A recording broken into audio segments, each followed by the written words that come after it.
Hello guys, welcome back to Miss Corner, the place where we share science, learn something new, and make physics feel alive. This is the rotational dynamic part 2. In the previous part, we learned about rotational variable from angular velocity and acceleration all the way toward and rotational kinetic energy. And now, in part 2, we are going to take it a step further. We will explore the fascinating world of rolling motion, torque, and angular momentum concept that explain everything from spinning wheels to gyroscope. So stay tuned and let's keep the motion going.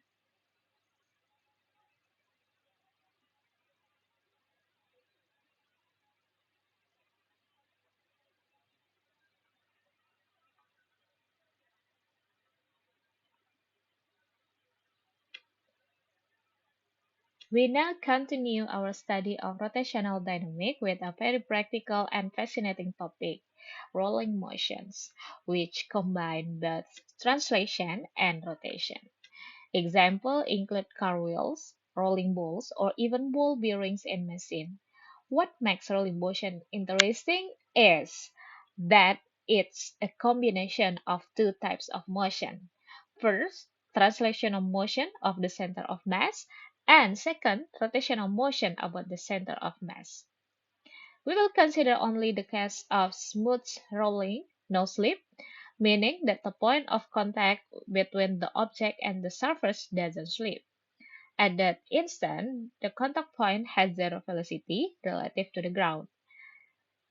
In the diagram, when the wheel rotates through an angle theta, its center of mass moves forward by a distance s equals to r theta.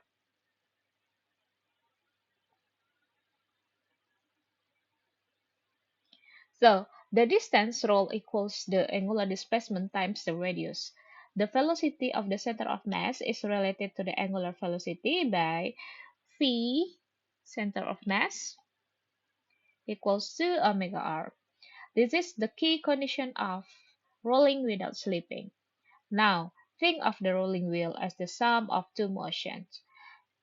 First, a pure rotation about its center, and a pure translation of the entire wheel forward. By combining these two, we can analyze the velocity of any point on the wheel. The point in contact with the ground has zero velocity, means rotation cancel translation. The top point of the wheel moves at twice the speed of the center of mass. So v top equals to 2v center of mass.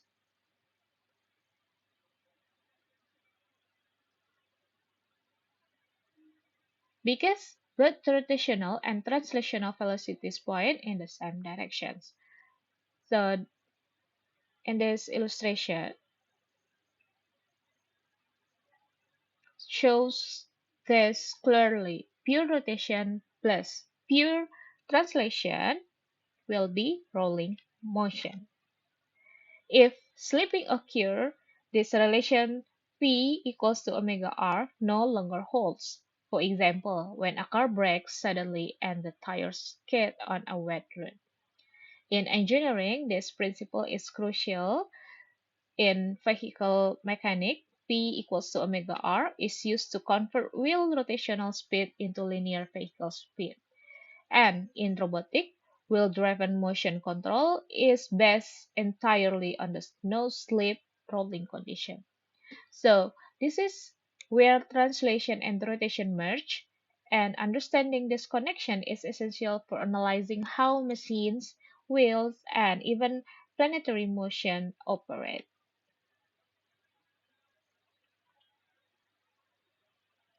Now, let's look at the force and kinetic energy of rolling motion. As we already discussed, rolling motion combines translation and rotation, so the total kinetic energy of rolling object is the sum of both parts. So we have this equation. The first term, this one, is the rotational kinetic energy about the center of mass. And the second term, this one,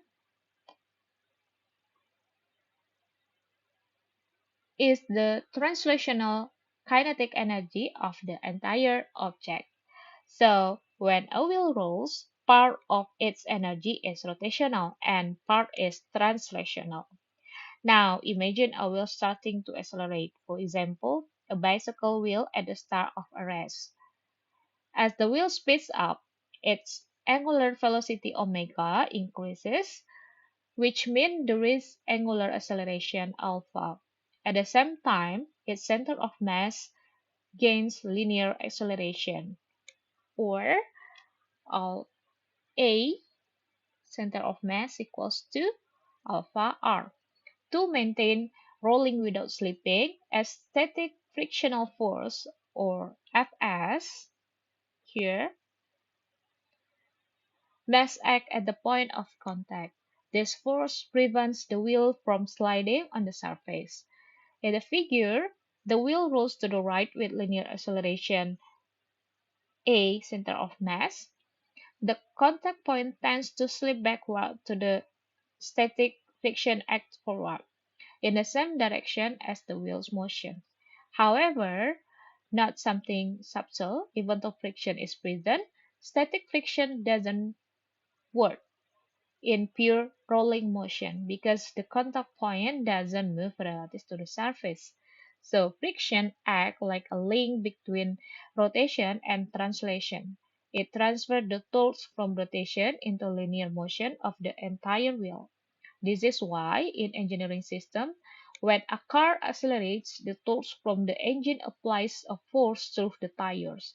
Static friction with the road push the car forward. But if the road is slippery, friction is too small. So the condition P equals to omega R breaks down, the wheel spin and the car slips. In summary, rolling motion combines both rotational and translational energy, and static friction is what allows these two types of motion to work together without slipping.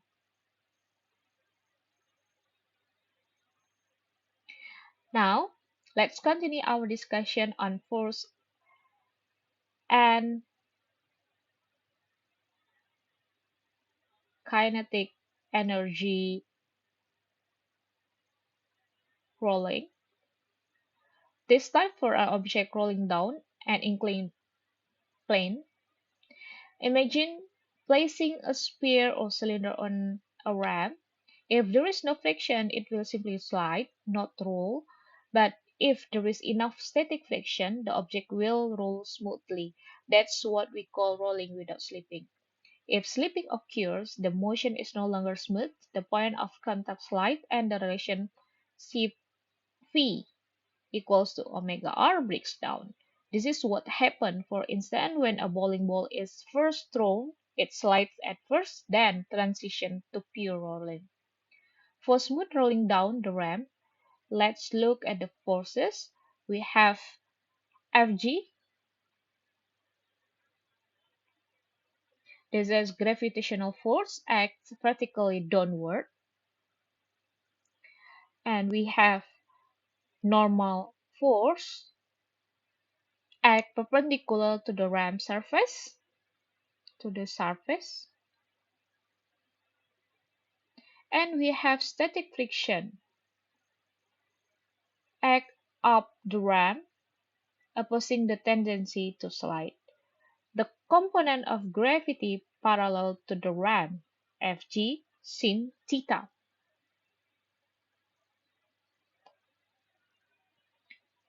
Cause the motion. The frictional force, however, provides the torque needed for rotations. The linear acceleration of the center of mass is given by A center of mass equals to this equation. This equation tells us that acceleration depends on the moment of inertia. The greater the rotational inertia, the smaller the acceleration. And we have different moment of inertia for solid sphere, solid cylinder, and hoop or ring. So please check the previous video about the rotational dynamic. to know the equation for each shape. Yeah, if you roll them down the same incline, the solid sphere reach the bottom first, while the hoop arrive last. So the difference in motion is not due to mass, but due to how that mass is distributed relative to the axis of rotation. And remember, without friction, there will be no rotation, only sliding. Friction is not the enemy here, it's actually what enables rolling motion. In short, friction allows rolling without slipping. Moment of inertia control how fast the object rolls, and without friction, the object simply slides. Okay,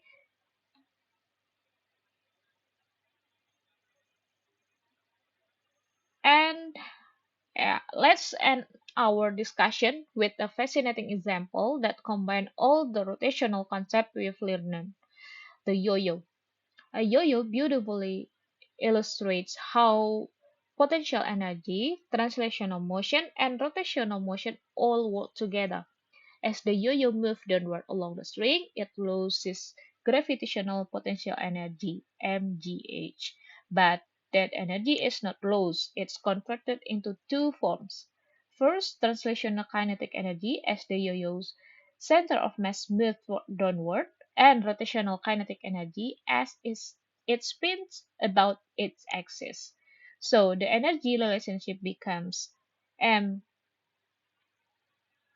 mgh equals to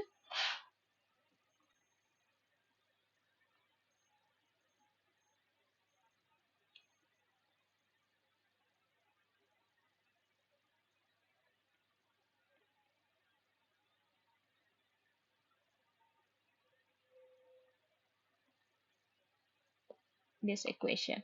Now, what force act on the yo-yo? There are two main forces. We have gravity, Fg equals to mg, this one, pulling it downward, and tension, the string pulling upward.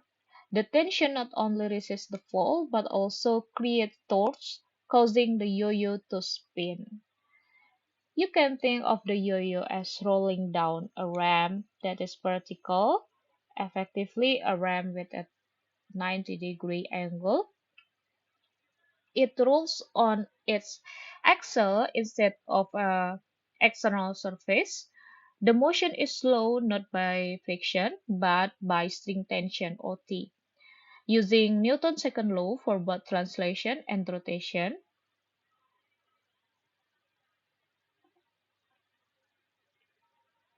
and in translation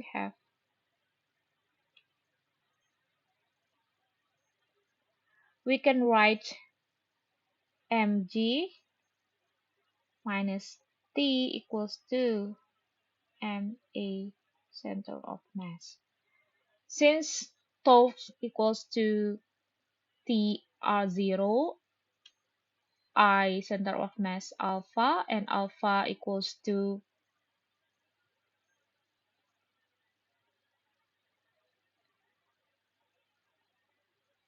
this equation, and we get this one.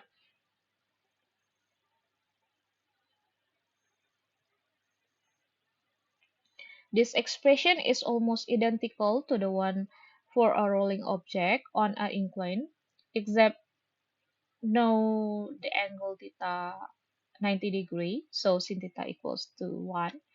It means the larger the moment of inertia, the slower the yo-yo accelerates.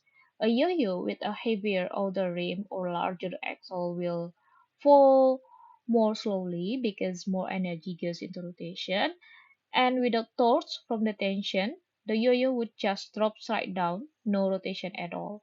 So the string tension is what converts falling motion into spinning motion. In summary, the yo-yo is the perfect example of how gravitational potential energy is transformed into both translational and rotational kinetic energy, demonstrating the elegant connection between force, torque, and energy in rotational dynamics.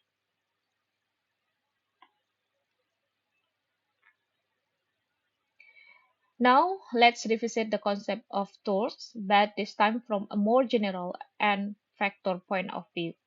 Previously, we defined torques only for a rigid body rotating about a fixed axis, like a wheel or a bar on a pivot. Now we are extending the definition so that it also applies to an individual particle moving along any path relative to the fixed point. That means torque is not limited to simple circular motion. It can describe any motion that involves rotation about the point. In vector form, torque is defined as vector r cross vector f. Vector r is the position vector from the fixed point, usually the origin, to the point where the force acts. And vector f is the applied force, and the cross product between r and f gives a torque vector that is perpendicular to both r and f. The direction of torque is determined using a right-hand rule. When you curl your finger from R toward F, your thumb point in the direction of the torque vector. If the rotation is counterclockwise, the torque point out of the plane, positive z direction. The magnitude of torque is given by this formula. In simple terms, torque is large when the force acts far from the pivot point and is perpendicular to the level arm. If the force passes through the rotation axis, the torque becomes zero.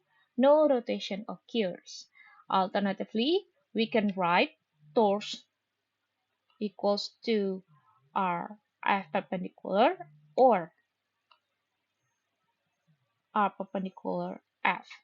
That means we can use either the perpendicular component of the force or the perpendicular distance from the line of action of the force to the axis. Yeah. In this figure, the vector R extends from point O to where the force F acts. The torque vector, this one, resulting from the cross product point upward along the z-axis. For a real-world example, when you loosen a bolt with a wrench, the torque depends on how far from the bolt you apply the force and the angle of that force. A longer wrench or a perpendicular push produces greater torque, making the bolt easier to turn. So, in summary, torque is the rotational equivalent of force, and expressing it as a vector allows us to analyze rotational motion in three dimensions, not just in simple circular system.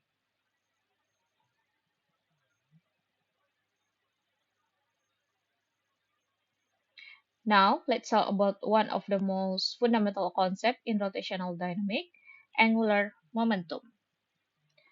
Just as we have linear momentum, P and V in translational motion, in rotational motion, we have its rotational counterpart, angular momentum, or L. We express it in vector form as this one. Here, R is the position vector of the particle relative to some origin, P is the linear momentum of the particle, and the cross product R cross P gives the angular momentum vector L, which is perpendicular to both R and P. An interesting point, a particle doesn't need to revolve around the origin to have angular momentum about it. As long as it has some velocity and a distance from the reference point, it possesses angular momentum. For example, a planet orbiting the Sun has angular momentum about the Sun, but even a bullet passing nearby also has angular momentum relative to the Sun because it has velocity and position relative to it. And the unit of angular momentum is kilogram meter square per second or joule second.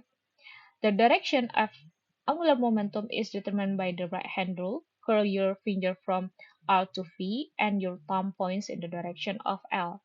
The magnitude of angular momentum is L equals to Rp sin theta or Rmp sin theta,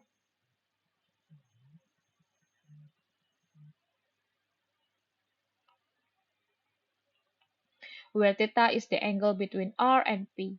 Alternatively, we can write it as L, this one,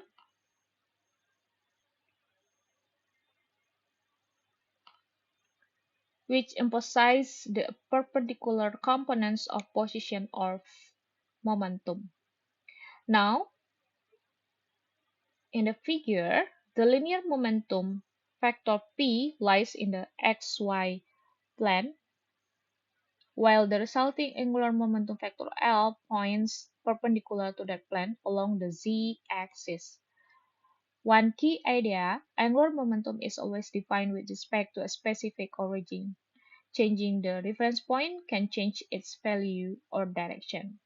Physically, angular momentum represents the rotational analog of linear motion, and when no external torque acts on a system, angular momentum is conserved. That's why a figure skater spins faster when pulling their arm inward. The rotational inertia decreases, so angular velocity increases, keeping L constant. So we can say angular momentum is the essence of rotational motion. It shows how strongly an object tends to keep rotating, just as linear momentum shows how strongly it tends to keep moving straight.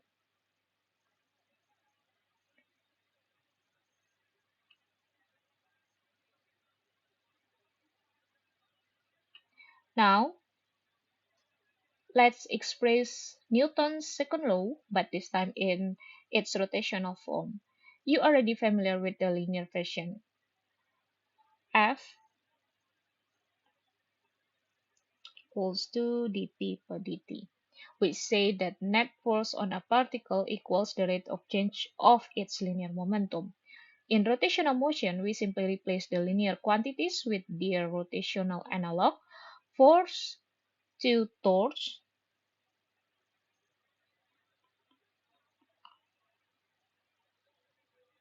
and linear momentum P with angular momentum L or L.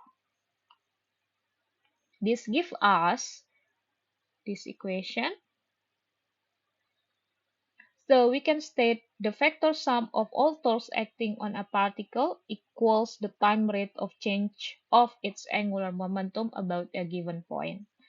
One very important note, the torques and angular momentum must both be defined with respect to the same origin, usually the point O or the axis of rotation.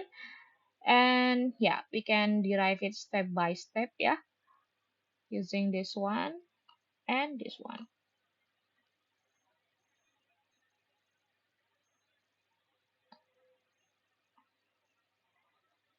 And this is the simple definition of torque. It shows a perfect parallel between linear and rotational motion. Force change linear momentum, torque change angular momentum. And when no external torques act, angular momentum is conserved, which we will explore next in conservation of angular momentum.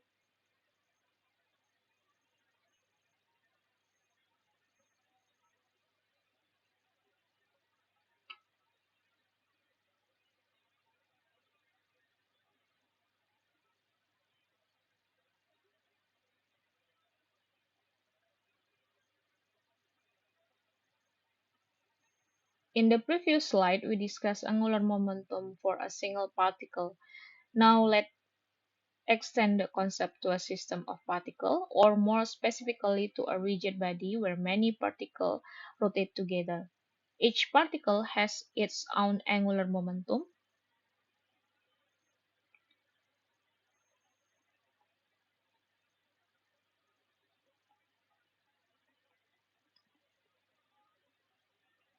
If we sum all of them, we get the total angular momentum of the system.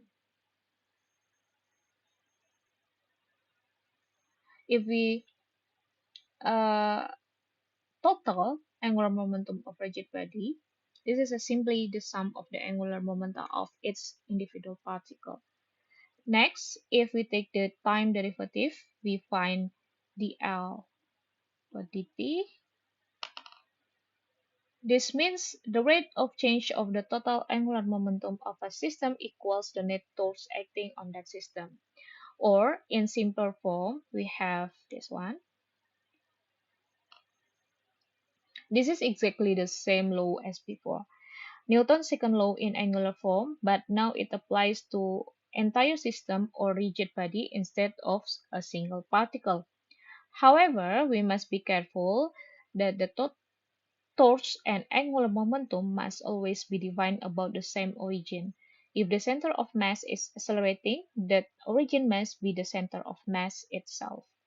Now, for a rigid body rotating with angular velocity omega, we can write this. Since all particles share the same angular velocity, we can factor omega out, like L d equals to, is shown in this equation. The term inside the summation is defined as the moment of inertia here. Therefore, the total angular momentum of a rigid body can be written as L equals to E I omega. This relationship tells us that the total angular momentum of a rigid body depends on two things: its moment of inertia I, how mass is distributed relative to the axis of rotation, and its angular velocity omega, how fast it rotates. Thus, objects with mass distributed farther from the axis of rotation have a larger angular momentum for the same rotational speed. In summary, the total angular momentum of a rigid body is the product of its moment of inertia and its angular velocity. This relationship is the foundation for understanding rotational motion, from spinning tops to wheels and even planets rotating in space.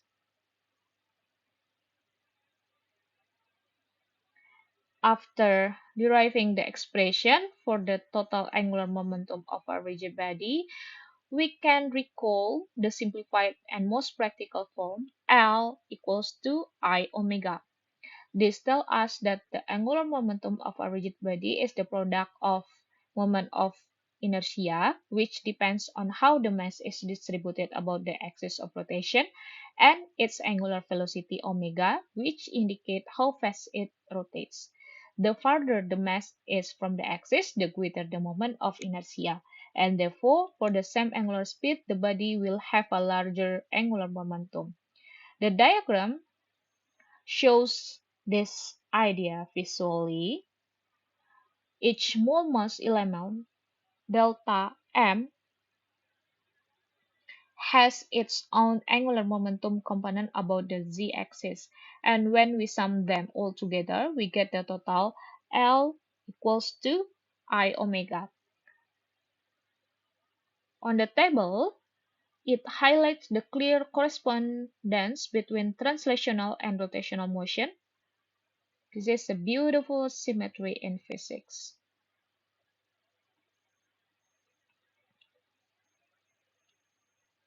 So you can see the perfect analogy.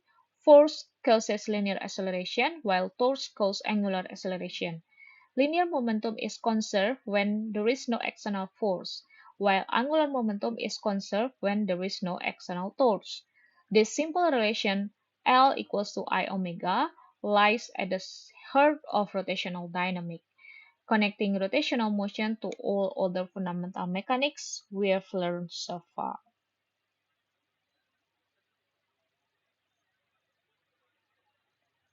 Now we reach one of the most important principles in rotational dynamics, the law of conservation of angular momentum. From Newton's second law in angular form, we have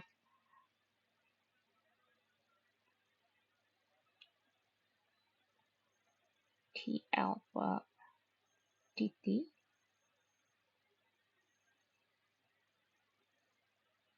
we can see that if no net external force act on the system, then dl for dt equals to 0. And therefore, L constant. That is the conservation of angular momentum. In words, if no external force act on a system, the total angular momentum of that system remains constant. Or in equation form, we have Li, Lf. This means the initial angular momentum equals the final angular momentum for an isolated system. Now, physically, this tells us something powerful, like for a rotating rigid body, L I omega. So between two different states, this one. That means if the distribution of mass change, say the mass moves closer to the axis, the moment of inertia decreases and therefore the angular velocity must increase to keep L constant. A famous real-world example is the ice skater. When the skater spins with arm extended, she rotates slowly, large I. When she pulls her arms in, her mass moves closer to the axis, so I become smaller, and her rotation speed increases dramatically, even though no external force acts on her. That is conservation of angular momentum in action. This principle applies everywhere. The rotation of planets and stars, the motion of satellites, even the stability of gyroscope and flywheels, all rely on conservation of angular momentum. Since this equation is a vector equation, it actually applies to each component x, y, and z separately. If there is no external torque about the z-axis, then the Lz component remains constant regardless of what happened along the other axis. So in summary, when no external torques act on a system, the product I cross omega remains constant, even if the shape or mass distribution of the object change.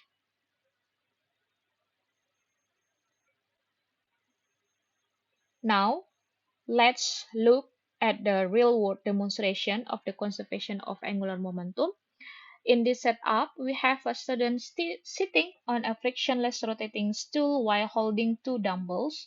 Because the stool rotates freely with almost no external torque, we can treat the entire system, the student plus stool, as an isolated rotational system. So yeah, we can compare two cases. A, in the first case, the student stretch their arm outward. Here, the moment of inertia I is relatively large since the mass of the dumbbell is far from the rotation axis. As a result, the angular speed omega is small because angular momentum must remain constant. L equals to I omega. So when I increases, omega decreases. And B,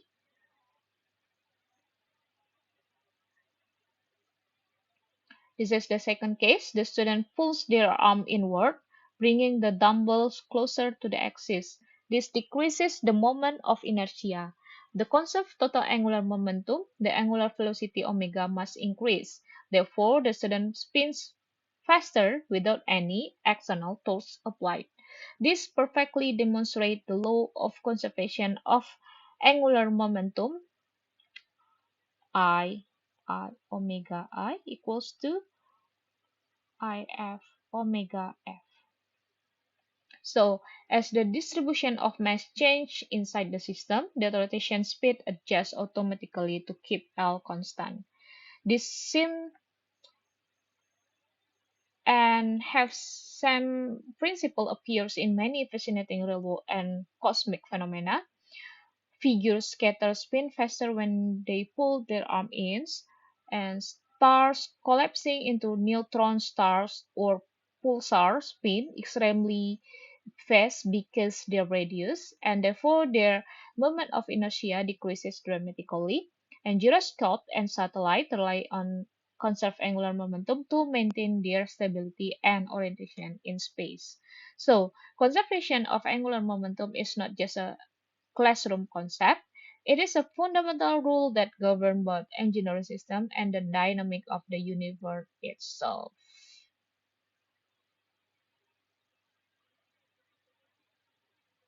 All right. Okay. We come to one of the most fascinating effects in rotational motion, the precision of gyroscope. Let's start with the basic idea. In a figure A, we see a gyroscope, a spinning wheel mounted on an axis, supported at one end. If the gyroscope is not spinning, gravity produces torques that make it fall over and rotate downward. However, when the gyroscope is spinning rapidly, as in figure B, something remarkable happens. Instead of falling, the gyroscope rotates slowly around a vertical axis. This motion is called precision. Here is what's going on physically.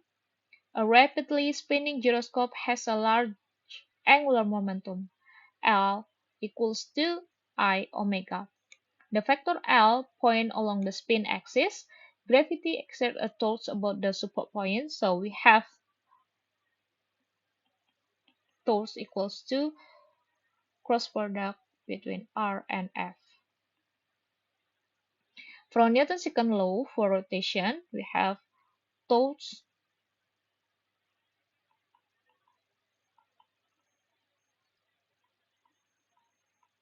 the alpha dt. So the torch doesn't change the magnitude of L, but instead change its direction. The key idea, the torch causes L to slowly rotate around the vertical axis, so the gyroscope precesses rather than topless. If you watch closely, the tip of the L vector traces a circular path in space. The, this circular motion corresponds to the slow, graceful precession of the gyroscope's spin axis.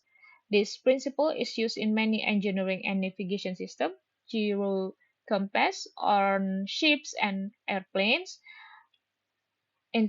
inertial measurement units in drones and smartphones, and spacecraft gyroscope used to maintain satellite orientation. All of these rely on one physical fact: an external course. An external torch can change the direction of angular momentum, but not its magnitude. That's why a spinning gyroscope is falling. It freezes instead. It's one of the most elegant and visually striking consequences of rotational dynamics.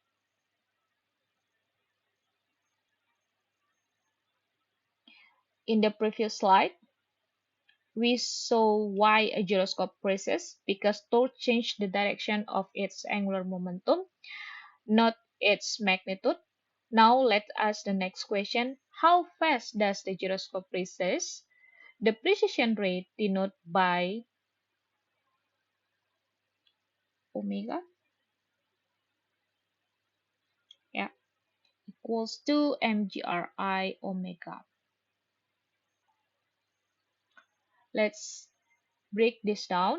M is mass of the gyroscope, G gravitational acceleration, R distance from the pivot to the center of mass, I rotational inertia about the spin axis, omega speed angular velocity of the gyroscope.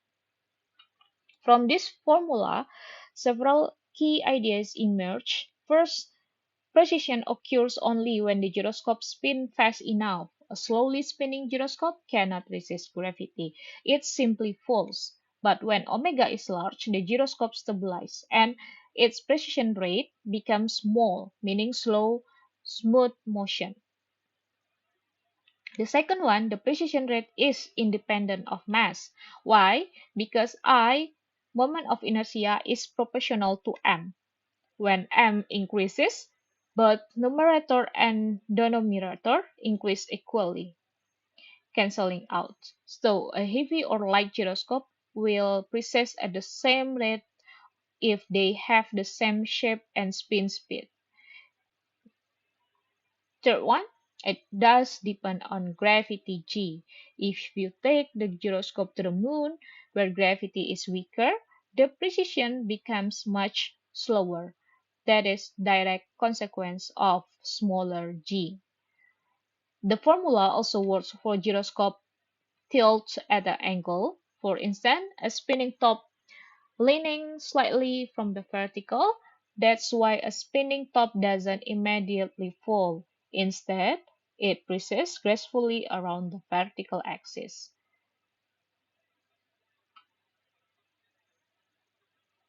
So, the faster the spin, omega, the slower the precision. That's why fast spinning gyroscope appears stable and resist falling. This is balance of torque and angular momentum.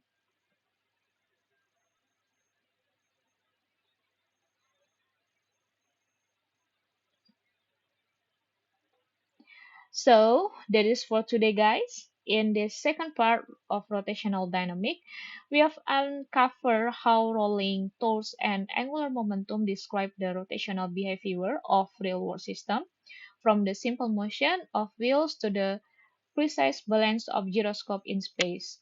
Remember, physics is not just about solving equation, it's about seeing the beauty of how things spin, move, and stay in motion. Thanks for watching and see you in the next video.